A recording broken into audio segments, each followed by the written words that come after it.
Good morning, good afternoon, good night. This is the Gaming Blender podcast. And yes, our intros still haven't got any better. The world of hypothetical gaming is ahead of you. It's wonderful to have you back. It's absolutely fantastic. I'm Matt, and I'm here with... Scott. Hello, Matthew. Hello, Scott. How are you? I was about to say, how have you been? And then I got halfway through saying, how are you? So my mouth just made a big circle, and I went, Harbin. I harbin good. I harbin New York. Yeah, no, all good on my end. How about yourself? I've been very, very dandy. You've been travelling. I've been travelling. I've been travelling to the far side of the world, where up is down and north is south, and Xbox is PlayStation. Yes, quite. But I've been away a while, which listeners may know, and that is the reason for the lack of episodes. However, there is an alternative reason, which we'll get out of the way now. For it is a sad reason, Scott. Is it not? It is. No, it's very true. It's very true, and I will not steal the glory and the limelight. The irony is, this is the level of friendship we have. Is I was trying to give you the glory and the limelight with that. I was trying to give you the leading. Okay. No. AKA, it's my fault. No. So this will be the last episode of the Gaming Blender podcast. This is, may it be praised and go down in a blaze of glory, but we have, due to life commitments of various, we can't get these episodes out to you as often as we'd like, which is difficult for us. So we very much have enjoyed it. Yes. And we wanted to still get one episode out to finish. We didn't want to just disappear off into the night like that. Like I don't know what to like that. I don't know what. Well, we didn't want it to be like the end of Sopranos, which just sort of cuts to black in. I've never seen it. And so it's so weird. He goes into a restaurant, he sits down, he gets his food, and it just cuts to black, and you're like, what? There's a long-standing theory that it's him being shot. Is that someone taking him out? But there's no explanation. It's just like cut to black. There's an ending of a film called The Ghost. Well, the book is called The Ghost, and the film's called The Ghostwriter with Ewan McGregor. It's a book by, I think it might be Robert Harris, but I can't remember. But there's a similar thing where it's like an implied ending. In the book, the whole thing is written, again, spoilers for this, the whole thing is written as a sort of a diary. And it gets to the end, and you realise you've been reading the diary of someone who's almost certainly been taken out. You can't do that for a film because you can't do that sort of surprise. So what you do, what happens instead, and I can't work out if I love it or hate it, they find out all the secrets. Ewan McGregor's character looks seriously like, guess what I'm going to do with my collection of manuscripts? And the evil people look at him and go, don't do those things. And because they're in a public area, nothing happens. And then he walks off and he leaves this building. He turns to the left, so he's out of camera shot. The camera holds. And then you hear a scream, and then all the papers of the manuscript float past the door back into shot. So you clearly know something bad's happened, but it's kind of like, ambiguity. No, not really ambiguity, unless he just dropped everything and screamed. That is bizarre. My papers. That is bizarre. But listen, we're not going to do that. Is the point? Yeah, we're not going to do that. This is our blaze of glory, and if your ears are warm, that is the blazing. So we're going to go down with one final game creation, one final episode. What's been your favourite part of doing the Game Blender podcast, Scott? What has tickled your particular fancy? I always said pickle, but I didn't like it. What has tickled my pickle? That's a different question entirely. What has tickled my... I'm going to say probably I like the creative aspect of it. I like having the time limit. I like that it sort of stretches the realms of the possible, because there have been lots of times when we have made something that doesn't exist for a reason, because it doesn't necessarily work. But then once we've talked it through, you can make it work. Yeah. Some of these mechanics and genres don't go together on paper, but actually when you talk them out. Dating sim goes with nothing. But when you talk them out, I know, but when you talk them out, they do work. It's just a matter of. And I think that's been my favorite part. Is we've made stuff that actually results in a game where you go, that could work. Like that fundamentally could work. And there's like this with politics, they say there's that circle where if you go too far right wing, you end up on the left wing, and left and right, whatever it is. So my enjoyment of the podcast is a similar thing.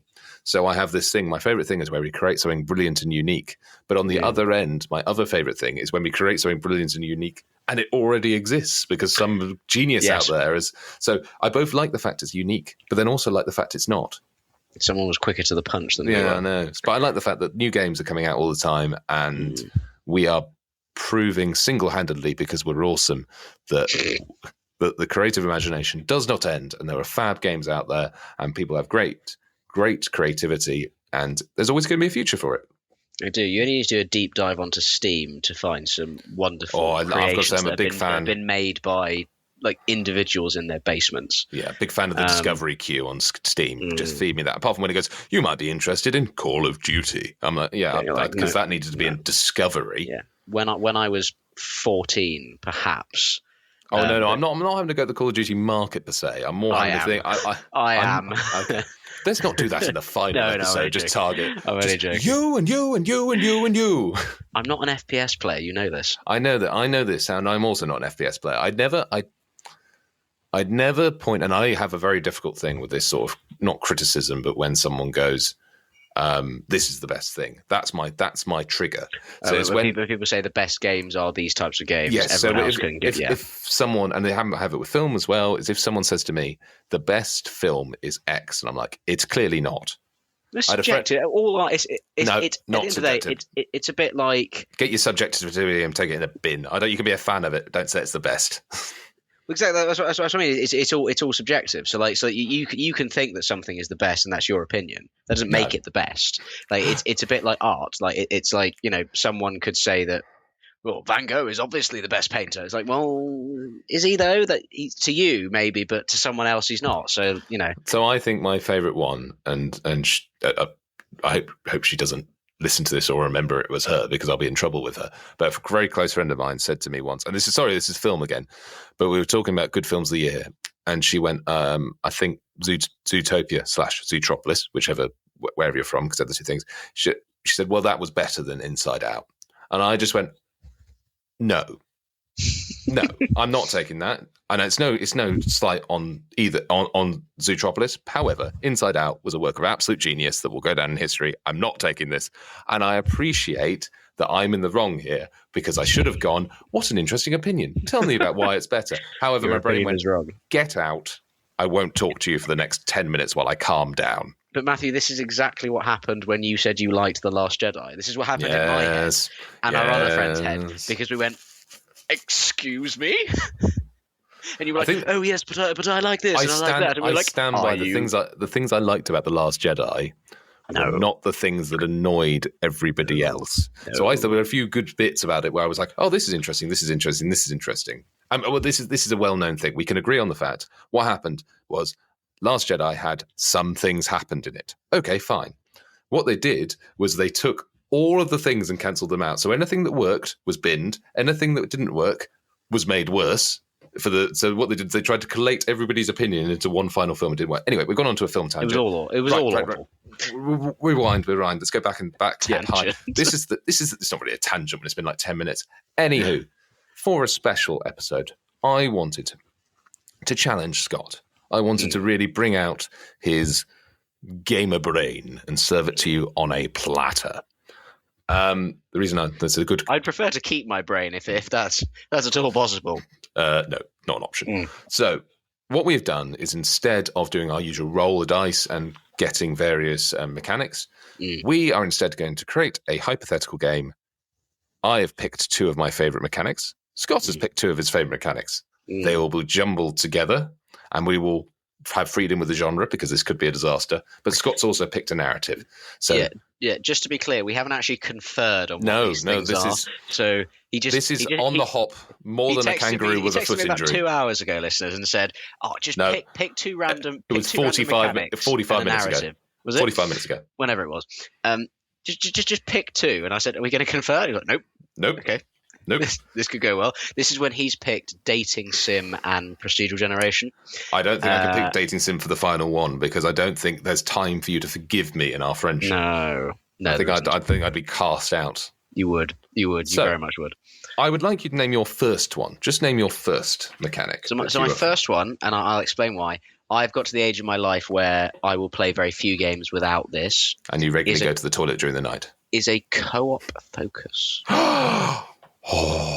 Is that the same as you? Have you picked co-op focus as well? Focus. Oh, look at that. Okay. Do I have to pick another one? No, you don't have to pick another one. I was assuming there might be one, and also I thought co-op focus might be the one because there's a thing me and you have discussed it before that it's quite difficult for us to get into single player games now because we want to talk to someone about it or experience it with someone, and so when you're playing solo, it's quite different. But anyway, so in which case. I'm just trying to think what makes more sense. I will reveal my first one, then you can reveal your final one because first mine was co-op focus. However, Wouldn't it be brilliant if we've chosen the same two? We haven't. That list of about 50. We haven't because I don't think you would have picked this. Okay. And also, it's not dating sim. Don't worry, as I said. Thank God. So I've picked just because I really like, and we've had this discussion before because I've tried to get you into these games, but you say you don't like them. Go on. Vehicle warfare. Okay. I love vehicle warfare because I love the physics-based system, and also, and you'll stand by this, some of the funniest moments we've had when gaming is when one of us has been driving or responsible for maintaining a vehicle of some sort. Of some description. Do you remember when we were playing Satisfactory and we had those little go-karts and I drove to the edge to see what was going on at the edge of that cliff. And I essentially off the cliff. I turned around to essentially say to you, don't drive any further, there's a cliff. Just to see a go-kart flying past me before, oh God! Yes, that did happen. Anyway, so those golf carts on that game are uncontrollable. Well, I stopped. Completely uncontrollable. Anyway, vehicle warfare was my choice. Okay, vehicle warfare. So, do you want to give me your final? The last one is choice-based. Ooh, with vehicle warfare. I can see why you cringed. Vehicle warfare and choice-based. Would you like the narrative that I chose? Let's throw the narrative in. Let's throw the narrative in straight away. I chose an adventure narrative.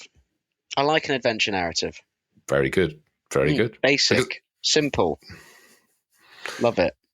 Cool. There you go. That's the game. That's the game, everyone. I don't know what were you asking me? Did you want me to give you more feedback about it? Well done. Pat on the head. No, I was letting you know what it was. Okay, I wasn't expecting. I expect nothing from you. So, immediate thoughts. Trains.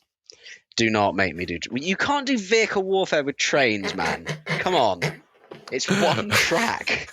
It's one track. I'm not flogging this dead horse of train vehicular warfare. It's not happening. So do you know what I've got in my head? I've got in my head a sort of Indiana Jones-esque thing. Mm-hmm. But you know the bits of Indiana Jones where it skips, where it does the flying around on the map. To get to various exciting places. What happens if we focused more on that? Or, to be honest, the end of the first Indiana Jones, the prologue where they fly off on the plane, that kind of vibe is the vibe I'm thinking. What, so ridiculous? Yes. Don't get me wrong, I love Indiana Jones, but also ridiculous. I have not seen the fifth one, so I'm going to. I haven't seen the fifth one. My love is tempered because I know there could be something out there that kills it. Well, the Crystal Skull, actually, to be fair. If you like the Crystal Skull, then please refer back to my original view on films when I said you're wrong. Yeah, if you like the Crystal Skull, you are. I'm sorry, but you are wrong. You're entitled to your opinion, but unfortunately, your opinion is wrong. I like the way you were being the nice one earlier. Like, yeah, it's open. The Crystal Skull. Yeah, no, I'm with you, Matt. It's wrong. No, it's wrong. It is entirely wrong. The person's an idiot. I mean, it's a bit like saying, there's no wrong opinion. Of course there is. If I turn around and say, a tomato is a brick, well, that's my opinion. Well, it's wrong, isn't it? It's subjective. No, it's not subjective. It's not subjective at all. You're wrong. Anyway, you're wrong. anyway, I've been thrown by my dog whining in the corner. So I envisage that. So maybe some sort of getaway drivers. That could be a thing. So you're thinking some sort of like getaway version of Burnout. Oh, I do love Burnout. R.I.P. Burnout. Could you do some sort of game where it is based on some sort of robbery, and the focus is on the getaway. Yes, that sounds nice. So you remember like the GTA? Did the GTA where you did a heist in the Getaway? That was always really the fun bit. Again, another classic moment is where we thought we'd completed a mission, only for Scott to politely tell me that the plane engines were not listening to him anymore, so we crashed into the sea. That was about 4 hours trying to complete that one. It was. Yeah, so maybe the Getaway, would you say adventure choice-based? Oh, I suppose what you could do, you could pick them. I think there's a game out there that does this, and let me know if not, if you choose the way that you do a Getaway. I think perhaps because the whole thing doesn't have to be a vehicle. This is just a mechanic.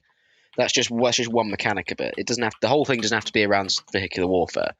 So that's just a mechanic of the overall thing. So let's say we make a game that's a bit like Payday, but so as in the general vibe is that you put together crews to do jobs, and those jobs are myriad. They can be robbing a train, they can be it can be robbing a bank, or it can be raiding a military base for a specific piece of technology that someone wants to flog off. You want to flog to someone or whatever. It could be anything. And let's say that the Getaway is like one of the main pillars of these jobs. It's like, okay, cool. The easy part might be getting it, but getting away with it is arguably the difficult part. Yeah. And let's say with each job, you are given multiple different ways of approaching that. You can choose, and most of those are, and they're all like sort of vehicular based, whether that is land, sea, air. It could be as ridiculous as something like, right, we're gonna go rob this bank. We could do it on this day when the annual hot air balloon festival is going on, and so we can escape in a hot air balloon because they won't know which one is ours because there are thousands in the sky. So what we're doing, I think, we're almost building Hitman for the escape. Yes. That I like that idea. The building the co-op in as well. You can build it in. I suppose to build the co-op in one's driving, or you could do a distraction. You're literally just working together, and one you like has the bags, and then one goes pull out. So you can just mess that around. You can jump on a train. Yeah, like one person can basically end up being the. And you can swap around each job, or you could both be, to be the people that sort out the transport. I like the idea. I like the idea that you start with nothing on this map. So rather than going, I pick this vehicle, you have to go around and do a scout beforehand as a group. And you come back and you go, that one works through that. Look, there's a tank over there and I know how to get the keys. And so you literally have to start from square one. Maybe, what about this? What about if you don't plan the heist? What about if your job or your jobs are to be the getaway drivers, or to be? I was literally just about to say the same thing. Literally, you cut out the rest of the rest of the heist is not actually your job. Like they'll get that done, but maybe on each heist there's like a random generator for what happens. Yeah. And what you had initially planned is like, right, okay, there's a plane at the end of the runway. We're having that plane, and then something happens in the heist. Like, yeah, we're not getting that plane. We're not. Yeah, we're not coming out of that exit, or we're not. And so you have to. Sometimes it might work, and sometimes you do get to use the thing that I have this image. Planned. I have this image now of you sat waiting in the little plane where you think they're coming, and they go, "No, we're coming out the main door. We're coming out the road entrance." And so you just try to drive the plane down the road. Yeah. Don't mind me. Excuse me. This road is wide enough. So the only thing I'd say from miss here those lampposts is vehicle warfare. Yeah. But I think what we do is we kind of, you know what? I even think you set this up in a steampunk world to have a real play around with the kind of vehicles you can get, just to make sure they're not the classic like plane vehicle, but you have like things belching out steam, and then all of the police, as it were, instead of being police that just drive and pull you over or whatever, they have full like Gatling guns on their cars, and you make these really aggressive police that will just shoot you out the sky or whatever. So you have to be bang on. So when I say when it's vehicle warfare, it's more you trying to dodge or Get out of the way. It's not demolition derby. No, it's they're trying. Vehicular warfare is being committed upon you. Yes, not the other way around. And obviously, if you steal a police one, then good on you. But they're going to be very difficult to steal. Yeah, I think that would work. I think that'd be quite entertaining.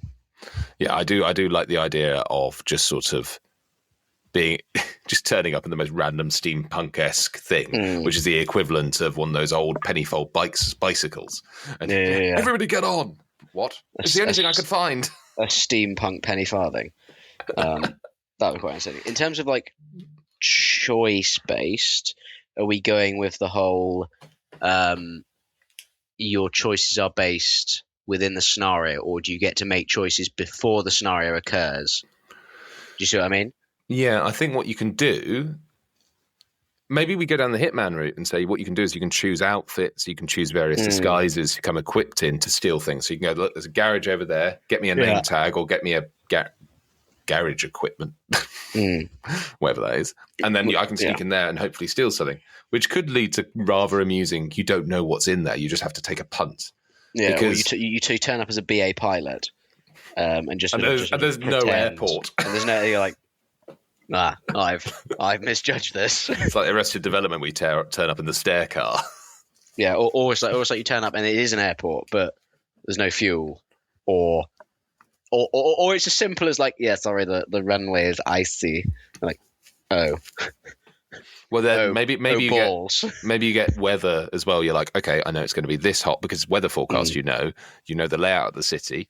So you can take a punt. You go, I think that's going to be open. We're robbing this area, so that way's the quickest way out. And don't kill me. You could say we're near the train station. I know there's a 5. No. I'm just saying it's like Red Dead Redemption or something. Where you say, I know there's a 5:20 train that goes past. We'll Can you tell, ladies and gentlemen, that my co-host lives in London and spends his entire life around trains constantly? Does that come across? Shall I be the listeners for this? Yes. You ask the question. Yes. Okay. Hello. Don't know why they've got that voice. Let's go back to my normal voice. No, we can't tell it. We think his introduction of trains into the gaming space is a breath of fresh air, and we highly encourage him to follow his creative dreams. And he's got a great voice. So what did we say earlier? You're wrong. You're wrong. Subjectively. And a tomato is a brick. Tomato is not a brick. It just isn't. And train games, no. No. Okay. Well, that's your opinion. Anyway, my point was you can adapt depending on what's near you and what's nearby. Yeah. So it's an adventure plot, you said. That's what I picked. I'm regretting this choice. Well, you could build it in. You could build it in. Like if you build the story so that let's say it's co-op focused, but you can play it single player. So let's say the co-op focus is that you get to create 2 characters. Yeah. But you can't. So if you're playing single player, you create the 2 characters and you can switch between them if you want, doing different skills.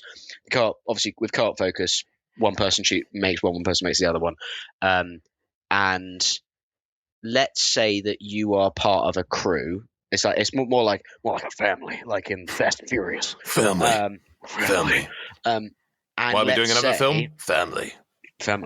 To be honest, and this is my guilty pleasure, I actually quite like the Fast and Furious films. I know you've said this because before. They're so stupid. But you've not said they're the best films in the world, so I have not been able to say you're wrong. They're fundamentally not. They're awful, but they're also excellent.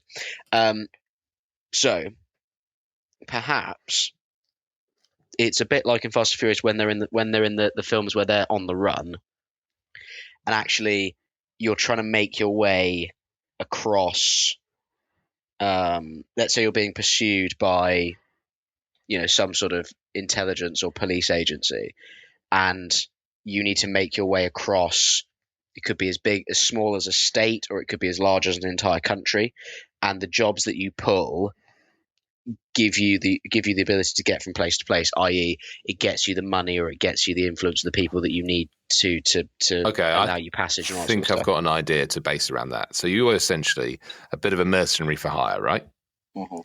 And the reason you are stealing things, and we're going to go opposite Indiana Jones, we're going to literally be the anti-Indiana Jones. You are stealing relics that have been taken from their country of origin and put in sort of corrupt museums that have just taken museums. Museums, yeah, these are corrupt museums. They're run by Snaky McSnakefaced. He's covered in oil. Okay.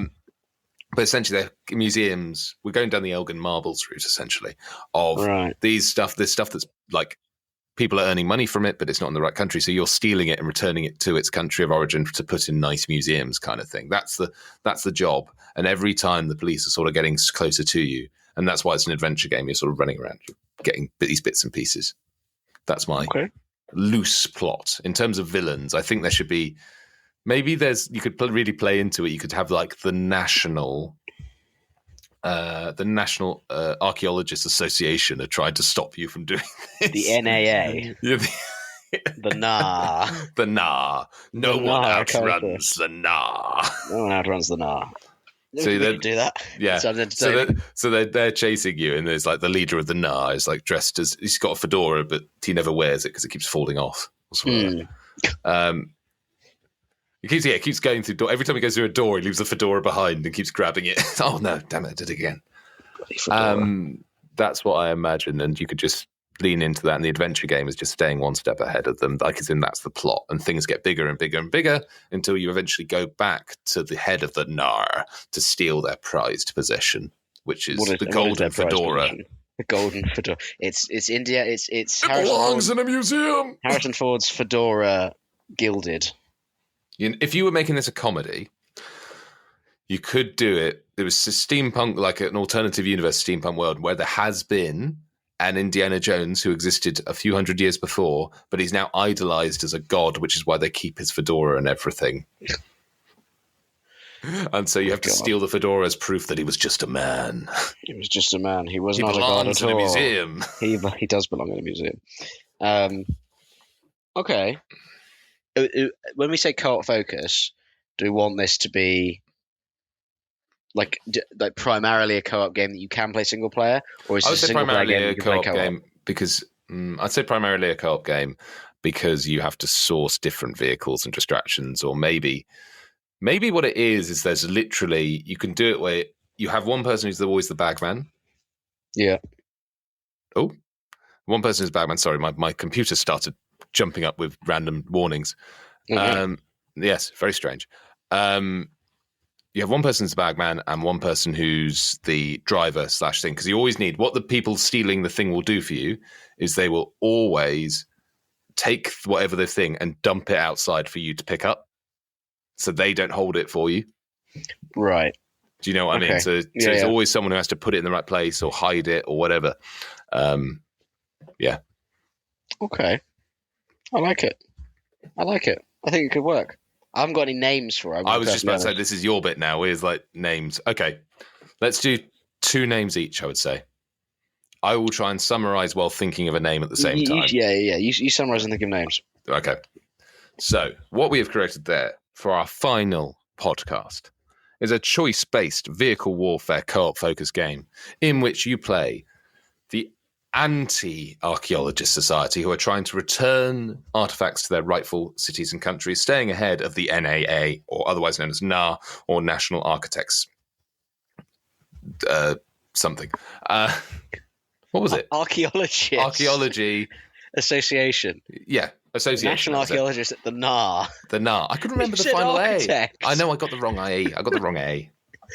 Anyway, honestly, before each heist, you get to go out and you get to choose what equipment you take with you, because it will base you on what you need to rob, because you start with nothing. You've got to find the cars. It's based in a steampunk world, so you've got to find all this steampunky tech, and the police will shoot you on sight. So that's where the warfare comes in, because they are trying to blow you up. And you will fight against the NAR to eventually steal back the golden fedora of their icon, Indiana Bones, just for copyright reasons. Indiana Bones. And this game will be called... Have you thought of any? Yes. I've got one. Good. I told you to get 2. I know. I couldn't, like... You know I'm not good at this. Is this where you're just going to depluralize it? It'd be like... No, I've got Wheels Away. Wheeled Away? No, yes. Wheels away. Okay. Because wheeled away sounds like what you do to your grandparents when it gets to a certain age. I mean, technically, is a wheelchair vehicle. Yeah, you could have a steampunk wheelchair. So I have Wheels Away. You have Wheels Away, and then my first one was going to be. You know what? I didn't write it down like an idiot. What was it? I was there going, you're looking down. No. Has he forgotten to read? Because I was looking down and I just saw Wheels Away and I was like, oh no, that's Scott's one. I forgot to write down. So my one, I remember it now, was Stolen Goods. Stolen Goods? Yeah. Because it's got two meanings. It does. That means two things. And I didn't have another one. So because did you manage to think of a second one? No. I'm terrible at the name. I feel like neither one of us.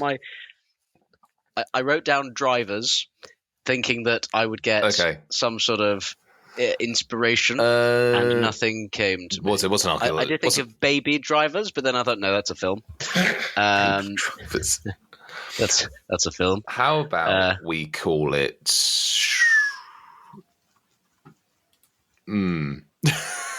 Getaway. Get it back. No, don't like that either. This is Getaway. Getaway. Getaway. Let's call it Getaway. Getaway. There you go. Keep it simple. Right. Now, before I totally lose all sense of reality and everything, that was Getaway. That was Getaway. We hope you've enjoyed that, and we hope you've enjoyed the whole podcast. We hope you enjoyed all the episodes. If this is your first episode listening to us, well, bad luck. Sorry about that. Sorry. Yeah, we hope you've enjoyed it. We really appreciate everyone who's listened, and it is a real honour and a privilege to have been inside your ears. What a thing to sign off on. You can't say those things. Okay. It's been an absolute pleasure and a delight to be near your eardrum. Sure, that's marginally better. We'll go with that one. Well, thank you so much for listening, everyone, and we really appreciate it. And for the last time, it's goodbye from me. And it's also goodbye from me. Yeah. Keep blending, everyone, and stay well, stay healthy, and enjoy gaming. Bye-bye. Bye-bye.